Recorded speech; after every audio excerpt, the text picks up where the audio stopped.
Okay guys, hari itu I ada buat satu video yang Toyota Camry. Ada banyak orang tanya saya pasal Camry. Hari ini I mau bawa korang pergi review Toyota Camry model baru tahun 2018 2.5 liter V-Spec. Cat original, color pure white. Lagi sini dia punya lampu cantik kilat lagi, ada LED daylight function.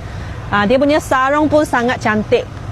Lagi sini dia punya sport rim original 18 inci. Dia punya tayar bunga masih tebal lagi, boleh pakai.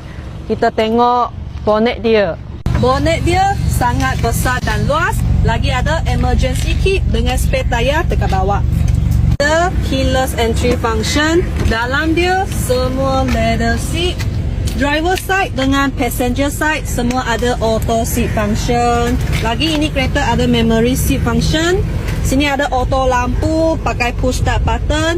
Ada auto cruise system dengan multi function steering. Meter dia cantik, tak ada cala. Dashboard original, semua condition baik lagi. Button boleh control steering, naik, turun, keluar, masuk. Lagi sini ada wireless charging. Ada electrical handbrake dengan auto hold system.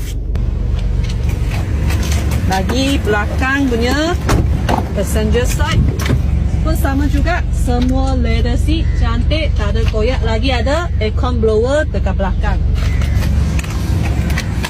Okay guys, kalau korang ada minat, cepat-cepat kontak saya dan jangan lupa follow, like dengan share saya punya video.